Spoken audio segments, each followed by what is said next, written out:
My wife was under his spell. She didn't know it, but I did. She defended him, laughed with him, trusted him more than she trusted me. And he knew. That's the part that still gets me. He knew I had figured him out, and he liked it.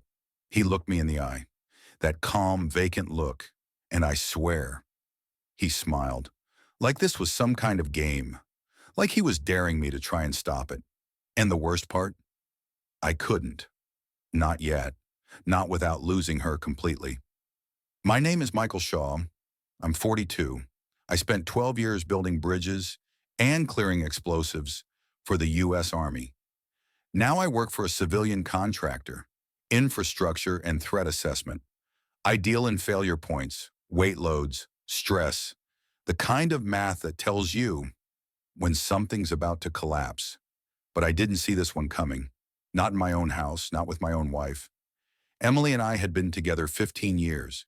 She's kind, soft-spoken, believes the best in people. That was always one of the reasons I loved her. Now, it was the thing being used against her. We lived in Springfield, Virginia. Quiet place, good schools, orderly streets, and one neighbor who was tearing my life apart without even raising his voice. His name was Greg Keller, 50, widower, former philosophy professor, moved in 6 months ago with his teenage daughter, told everyone he was suffering from early onset dementia, said he needed support, said he was scared to be alone. But that man was not scared, not weak, not sick. He was a manipulator, a predator, and he chose his prey carefully. My wife, my family, my trust. This is how it happened. It started small, almost gentle. He locked himself out of his house. Emily offered him tea while he waited for a locksmith. They talked for hours, laughed a little too easily. She said he reminded her of her father. Then he needed help with groceries. Then his microwave stopped working. Then he asked if she could just sit with him sometimes, when the nights felt too long. And she did. Because Emily has a soft heart. Because she believes in helping people who suffer. Because she didn't see it. Not yet. I told myself it was fine. I trusted her. I wanted to. But little things started to shift. She began quoting him in conversations. You know what Greg said today? Or, Greg sees the world differently. It's kind of beautiful.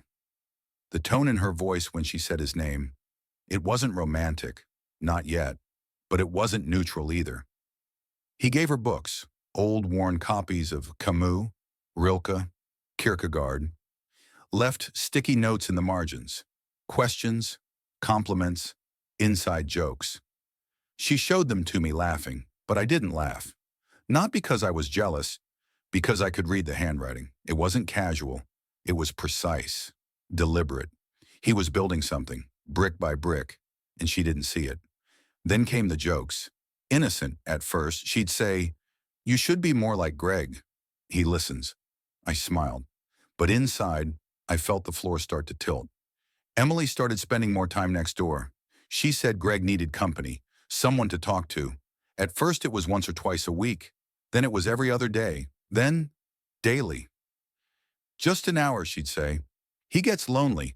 His daughter's always at school or locked in her room. He needs a friend.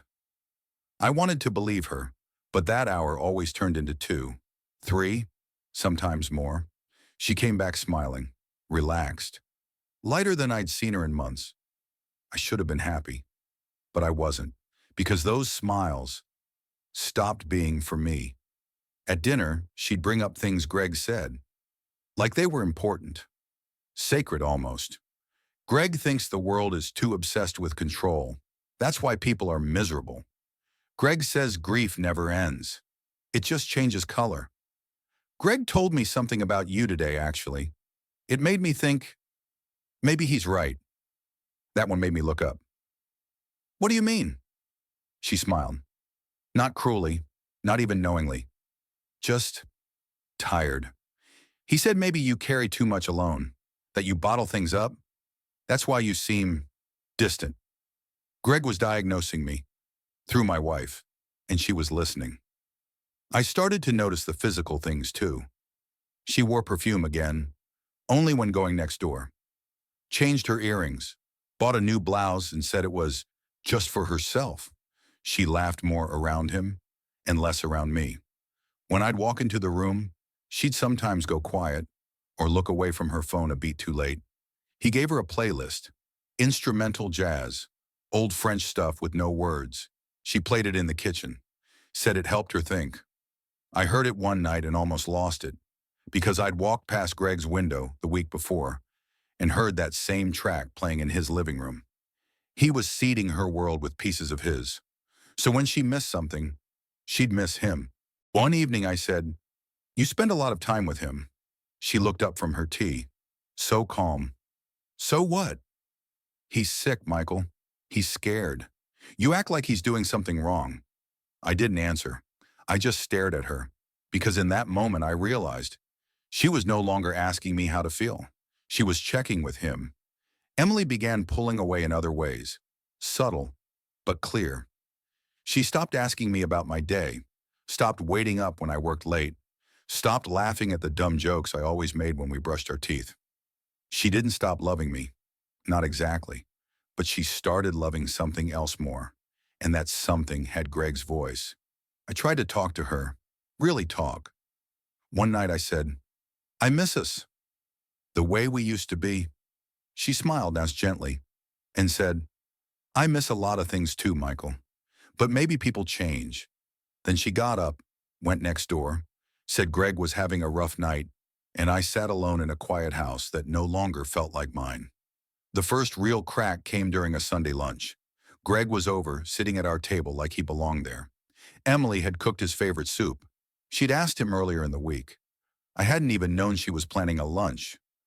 Greg wore one of his sweaters, cashmere, clean-shaven, hair-styled. He didn't look like a man losing his mind. He looked like a man going on a date. He told a story, something about forgetting where he parked at the pharmacy. Everyone laughed, even Chloe, who usually ignored him. But I didn't laugh, because 3 days ago, I'd seen him at that same pharmacy. He was parked straight, fast, efficient, no confusion, no hesitation. He was lying, performing, and doing it well. After lunch, I watched from the window as he stood by his porch with Emily. He leaned in close, said something that made her touch his arm. It was too long of a touch, too natural, too familiar. When she came back inside, I asked, "What was that about?" She looked confused. "What?" "With Greg. Out there. You touched his arm." Her eyes narrowed, not angry but tired. "You're watching us now?" That was the moment I knew something had shifted permanently. I wasn't the husband anymore. I was the outsider, the threat to her illusion. I started paying attention, not just to them, to everything. Greg's stories changed depending on who he told them to. Sometimes his wife had died suddenly. Other times, she'd had a long illness. Once he even said they'd divorced. His limp came and went. Some days he held his side like he was in pain. Other days he jogged to the mailbox. He never forgot a name, never mixed up a face. But he once stared at me for 10 seconds straight before blinking and saying, "I'm sorry, I thought you were someone else." Bullshit. He was testing me, checking if I'd react. I didn't. Not then. One day I found him in our backyard. He said he'd come to borrow a shovel. I asked him why he didn't knock. He just smiled. I didn't want to bother Emily.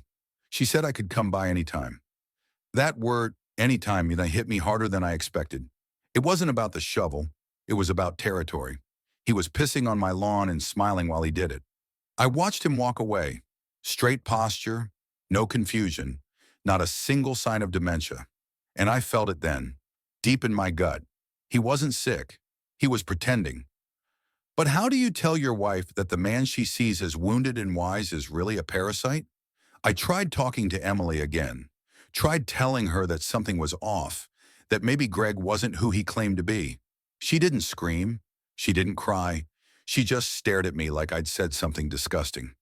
"Michael, do you hear yourself? He's ill. He's vulnerable. And you're acting like he's some villain in a movie."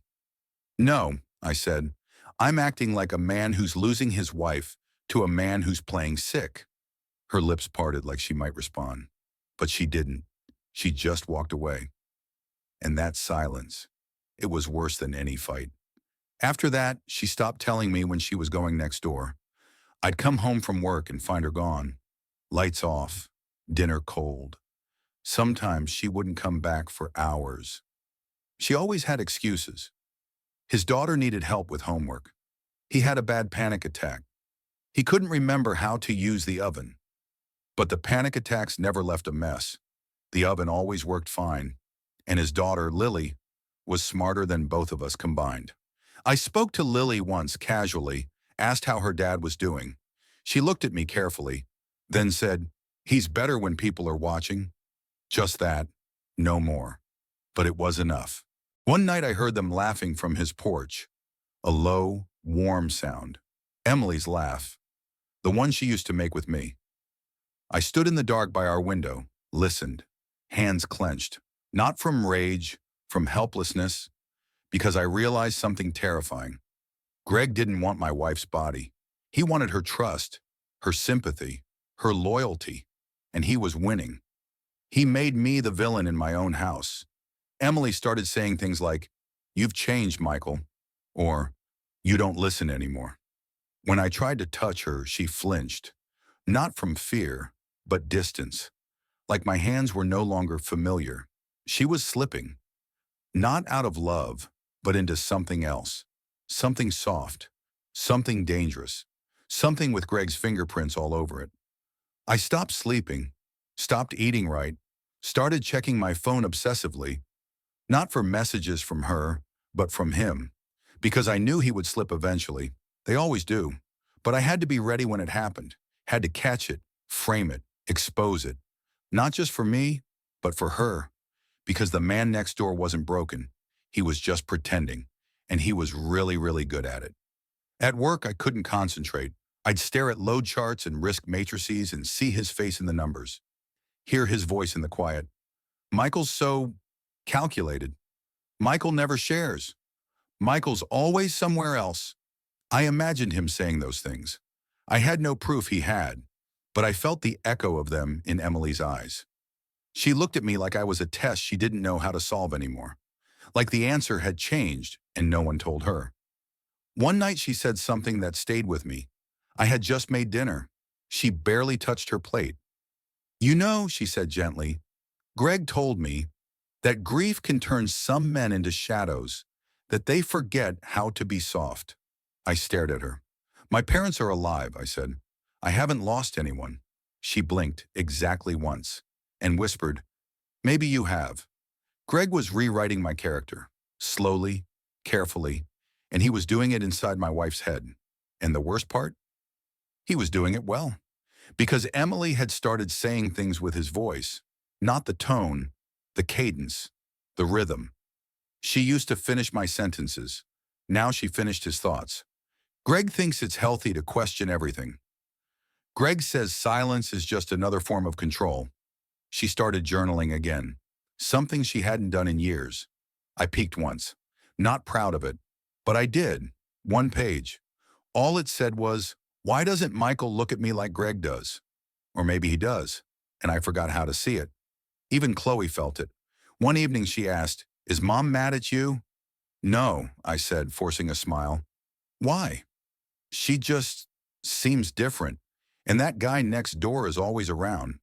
Then she shrugged and went back to her homework. 14 years old. But even she could see it. The little things started piling up. Greg's name in her phone, under G with a spiral symbol. A scarf I didn't recognize hanging in the laundry. That same jazz music in her car, playing quietly even when she was alone. Then one night I found her in the bathroom. She was crying, silently, back against the door. I asked her what was wrong. She said, "I don't know who I am anymore." And I knew. It wasn't her speaking. It was the confusion he planted in her. Greg once showed up at our door holding a broken blender, asked me if I could help fix it. "I know you're good with things," he said, smiling, that stupid calm smile. I took it apart. It wasn't broken. The wire was unplugged inside the casing. A stupid, easy fix. He could have done it himself. He didn't need me to fix the blender. He needed to remind me of something, that I was the mechanic, and he was the voice, that I worked with my hands, and he worked with my wife's mind. I stopped speaking at dinner. What was the point? She ate in silence, scrolled her phone, laughed once at something. I asked, "What's funny?" She just said, "Oh, nothing." But I knew whose text that was. And still, no kiss before bed, no eye contact, no warmth. Just a woman wrapped in Greg's fog, and a man drowning in it. It started with a single camera. I didn't want to go full surveillance, but I needed to know. So I installed it under the eave above our garage. Discreet, angled just right to see Greg's front door, and the space between it and ours. The first 2 days, nothing. Just shadows, mailmen, leaves. Then on the third night, I saw her. Emily, outside, laughing. She was standing with Greg by his steps. It was after 10. She'd told me she was tired, said she was going to bed early. She was in her robe. Greg said something. She playfully pushed him. And then they hugged, not long, not sexual, but close, too close. My heart didn't just sink, it vanished. The next morning I said nothing. I couldn't. Not yet. But I added 2 more cameras.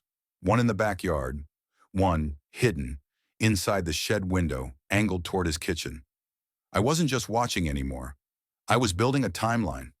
I kept notes, timestamps, patterns. He never had bad days when Emily wasn't around. His limp always disappeared when he was alone. When Lily was home, Greg acted like a father. When she wasn't, he became something else. Calmer, smarter, sharper. Once I saw him walk across the lawn and check the angle of one of my cameras. He didn't touch it. He just looked, then smiled, and walked away. He knew. I checked his online footprint, obits, articles, university records. Greg Keller had resigned from his tenured position 3 years ago. Official reason, health complications. But I found an archived faculty letter, signed by the department chair. Due to multiple concerns raised by students and colleagues regarding boundary violations and inappropriate messaging, Dr. Keller has agreed to a mutual separation from the university. Effective immediately, he wasn't sick. He was removed. I printed that page, saved screenshots, logged the URL. Then I found a Reddit post, 2 years old, anonymous user. Title, "Anyone else have weird vibes from Professor Keller?" One reply said, "Guy was manipulative AF. Brilliant but dangerous. Used to talk like he could see inside your head." Another, "Told me my trauma made me beautiful. Creep." And a third, "Would love to see that guy try his act on someone who sees through him." I read that one 3 times. Then I whispered, "You're looking at him." At night I played the recordings on mute, watched body language, watched eyes. Greg never touched Emily inappropriately, never kissed her, but he didn't have to. He was inside her already. She leaned toward him, smiled at him differently, paused after his jokes, like she was waiting to be seen.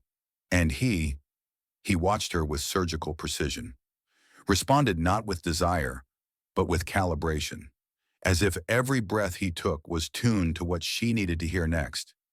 It wasn't romance, it was hypnosis. I needed more, something direct. So I waited for Lily to walk home from school, caught her as she crossed our driveway, asked if she had a minute. She looked nervous but said okay. We sat on the porch. I offered her water, said I just wanted to ask how her dad was doing. She said, "He has good days and bad days." I nodded. Then I asked carefully, "Do you think the memory stuff is getting worse?" She hesitated, looked down, then said, "I think he remembers exactly what he wants to remember." That sentence chilled me. I asked, "Does he act differently around Emily?" Long pause, then she said, "He acts differently around everyone. But with her, he's more careful, like he's building something." I swallowed hard. "Do you ever feel like he's pretending?" She didn't answer, just stood up, said she needed to get inside, but her silence said enough. I tried talking to Emily again, gently this time. No accusations, just, "I feel like we're drifting, and I think Greg might be playing into that." Her face went cold. Is this because I spend time with him? Michael, he's sick. Why are you always trying to turn this into some... I'm not turning it into anything. I'm watching it happen. That was the first time she raised her voice. Maybe if you actually opened up once in a while, I wouldn't have to talk to him. And there it was. Greg's victory, planted, watered, now fully blooming. I left the room, but I didn't leave the fight. I stayed up all night compiling footage, screenshots, the university documents, the Reddit threads, a full behavioral log. I wasn't just angry anymore. I was preparing for war. I stopped reacting. That was the first step. No more arguments, no more side comments, no more emotional flinches. I smiled when I had to, laughed when it was expected, played dumb, played still. Greg needed to believe he'd won. That was his drug. Not sex, not attention, control. And like all addicts, he would come back for more. So I let him. I gave him silence, space, access. I told Emily I was taking on more hours at work. She barely looked up. Just said, okay, good. At night, I refined the plan. Not revenge, not rage, precision. I wrote down everything. Times, dates, words they used, changes in behavior. Then I drew a chart, like I used to do with blast zones in Kandahar.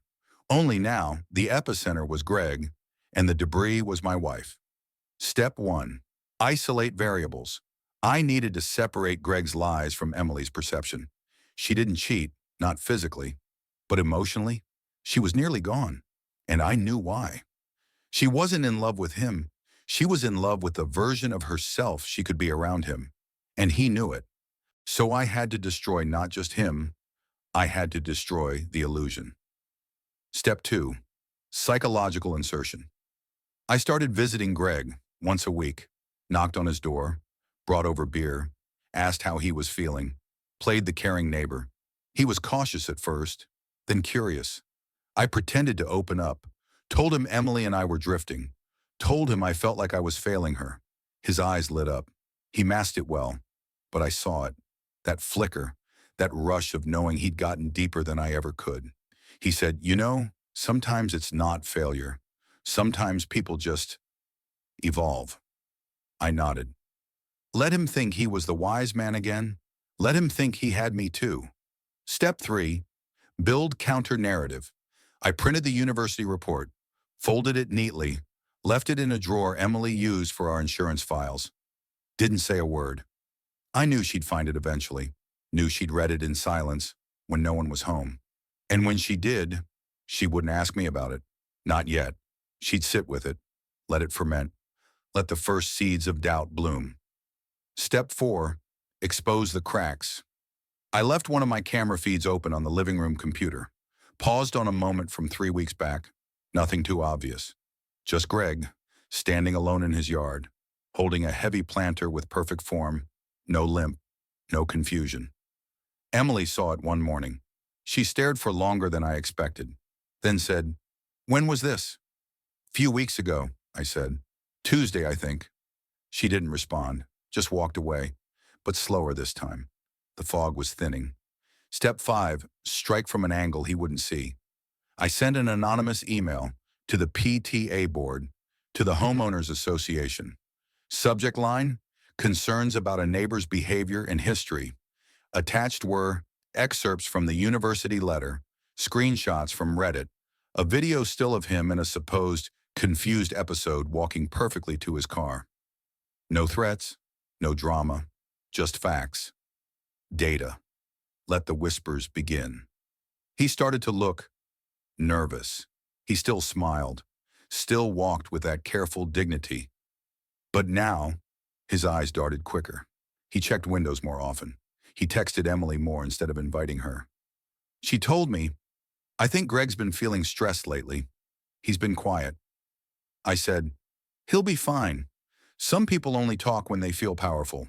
And she looked at me then, really looked, for the first time in weeks. Step 6, show, don't tell. I left my phone unlocked on the kitchen counter. Let a short video play on loop. No sound, It was Greg, walking across the street with Lily's backpack in one hand and a full trash bin in the other. No limp, no help, just casual, focused motion. Emily passed by, paused, watched, then picked up my phone, replayed the clip. She didn't say a word, but later that night she turned the jazz music off. Step 7, give him a rope. I invited him to dinner. Said Emily wanted it. She didn't, but she didn't stop me either. He came, clean as always, smiling, but his eyes tighter, alert. I asked him about memory games. Do you still practice those techniques? You know, for your condition? He paused and then smiled. Every day, he said. Memory's a fragile thing. I leaned forward, held his gaze. Not if you remember the right things. He blinked, and for the first time, he looked away first. That night, Emily touched my hand. Just once. Barely a second. But it was hers again. Not borrowed. Not filtered through his fog. She said, do you ever feel like people aren't who they say they are? I didn't answer. Didn't need to. She already knew. It didn't happen in one night. It unfolded slowly. Exactly how it needed to. Greg wasn't just a man. He was a system, a belief, a story people wanted to believe. So I had to make the story collapse. From the inside. It started with Lily. I left a printed copy of the university letter in her mailbox. No note, no name. Just truth. 2 days later, I saw her leaving their house in a rush. A suitcase in one hand. Tears on her face. She never knocked on our door. Didn't say goodbye. But she saw me through the window. And in her eyes, there was no confusion. Just confirmation. She knew. That same night, Greg paced outside his house for 2 hours. He smoked 5 cigarettes, made 3 phone calls. None of them answered. Then came the HOA. I knew they were slow, cautious, but I also knew one of the board members, John, had a daughter who took night classes at the same university Greg had taught at. I dropped the right hint over beers. Strange guy, huh? I said. Shame what happened at the department. He didn't ask what I meant. Just nodded, took out his phone. Next week, the HOA sent out a wellness bulletin to all neighbors, politely phrased, but clear. We urge all residents to report concerning or inconsistent behavior from neighbors, especially in situations involving vulnerable individuals or children. Greg didn't get mentioned by name. He didn't have to. Emily found the video next. I didn't show it to her. I just left it playing on our TV one evening. Greg, on our porch, looking through the kitchen window. He wasn't confused. He wasn't lost. He was watching, counting, waiting. Emily walked in halfway through, stopped cold, covered her mouth. She sat down slowly, watched the rest, said nothing. Later that night, she whispered, "How long have you known?" I said, "Since the day he smiled at me while stealing my wife's mind." She cried, not for him, not even for herself, for the space she'd let him occupy, for what it had cost her. Greg knocked 2 days later. I opened the door. He looked thinner, older. No sweater this time, just a wrinkled shirt. Eyes sunken but alert. He didn't ask to come in. He just said, "I suppose you think you've won." I said nothing. He tilted his head, voice flat. "You played it well." Still I said nothing. Then he leaned forward, said quietly, "She'll come back to me. Sooner or later. People always come back to what feels real." I looked him straight in the eye. "She never left me. She just got lost. You were the fog." And I cleared it. For the first time, Greg didn't smile. He stepped back, turned, walked down the porch. Not limping, not shaking, just defeated. The next week he was gone. A moving truck came on a Tuesday. No goodbye, no final stunt. He left behind only silence, and the dent in the grass where his chair used to sit. I stood in the window as they packed. Emily joined me, took my hand. We didn't speak. We didn't need to. The neighborhood adjusted quickly, as they always do. Some said he was a genius. Some said he was misunderstood. Some said nothing at all. But they all stopped waving when they passed his house. That's how you know someone lost. Not with noise, but with quiet. Emily and I didn't snap back into place. We rebuilt, slowly, carefully. We talked more, took walks, held hands again. She said once, "Sometimes I still hear his voice when I'm alone." I told her, "So do I, but it doesn't belong to either of us anymore." She nodded, and we walked on, together. Greg tried to push back. One last play, one last lie. He started talking to neighbors, dropped casual lines at mailboxes, at driveways, in between hellos. "Michael's been distant lately. I worry about Emily. She seems so isolated." "He's not who you think." It was subtle, but I heard it. People repeated things, out of concern, out of nosiness, out of habit. But by then, the ground was already soft beneath his feet, and I was ready with the flood. I printed everything, bound it in a plain black folder, labeled it nothing. Then I left it in the mailbox of the HOA president. Inside, the university letter, the Reddit thread, footage logs, behavioral inconsistencies, a personal statement signed by me. Not emotional, just factual. Just enough to say, if anything happens, this is why. I never got a reply. I didn't need one. But within the week, Greg received a formal notice. "Your property has been flagged for irregular conduct and neighbor concern." He went ballistic, stormed into the board meeting, yelled at retirees and dentists and moms with spreadsheets, called it a witch hunt, said he was being persecuted for being different. They let him finish, then asked if he wanted to speak with a mental health liaison. He didn't. He stormed out. That was Thursday. By Saturday, his "for sale" sign was up. Emily watched it all unfold, quietly, like she was watching the tail of a storm fade across the fields. We didn't speak about it directly. Not until the night before he left. She was folding laundry, paused, then said, "Do you think he ever actually cared?" I looked up. "Number, he just cared about being needed. You gave him that, and he fed on it." She nodded. Didn't cry, didn't blink.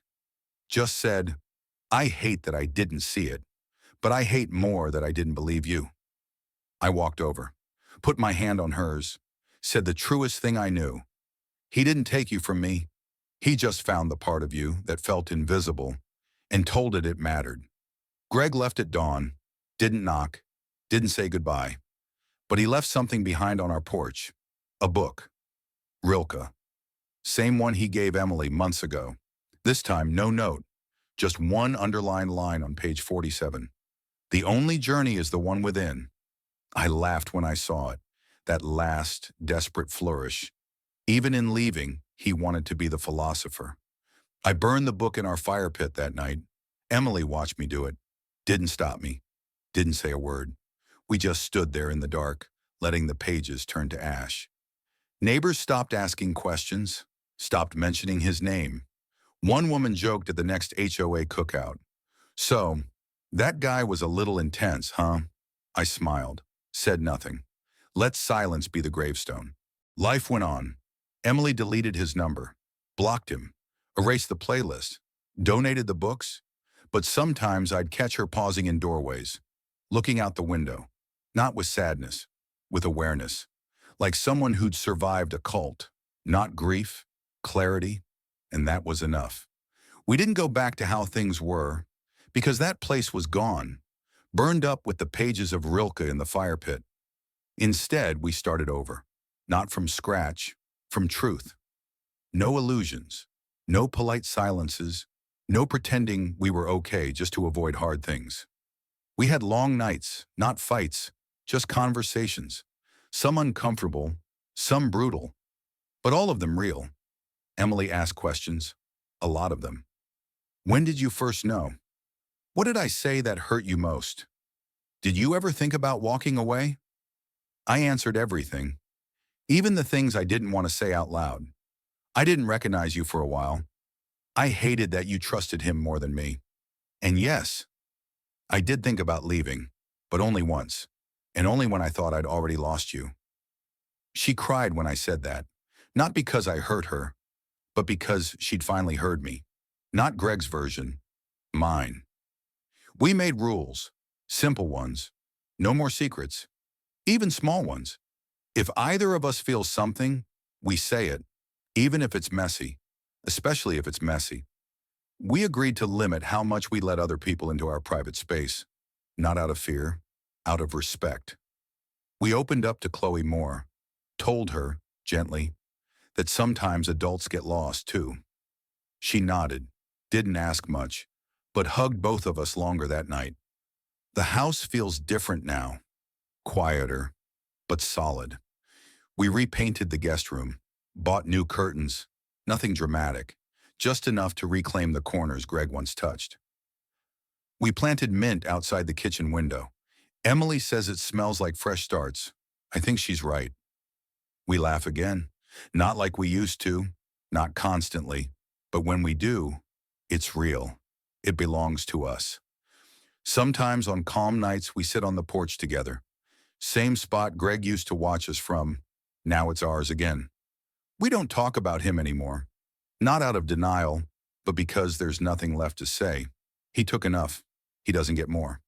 The first time Emily reached for me in bed again, it was almost awkward. Not romantic, not scripted, just her hand brushing mine under the covers. No words, no breathless kiss, just warmth. And I held it, and for a few minutes we just lay there, breathing in the same rhythm again. She started cooking breakfast again. Eggs, toast, nothing fancy.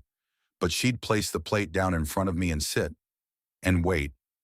Not just for me to eat, for me to say something, to fill the silence she used to fill with Greg's stories. And I did. I told her about my day, about things I used to keep locked up. I told her when I was tired, when I felt heavy, when I missed the version of us we used to be. And she didn't try to fix it. She just listened. That was enough. The first time we kissed again, really kissed. It wasn't passionate. It wasn't desperate. It was slow, earned, a whisper of skin, a meeting of two people who remembered how to choose each other and who had learned the price of forgetting. We went to therapy, together and apart. We didn't do it to heal the marriage. We did it because we wanted to know ourselves better. Emily said something in one session I'll never forget. He didn't manipulate me with lies. He used truths I was too ashamed to say out loud. I felt that in my chest, deep, because I'd seen it, and I'd stayed silent. Let her drift. She needed someone to reach in, and Greg did, with poison on his fingers, but precision in his voice. I started walking more.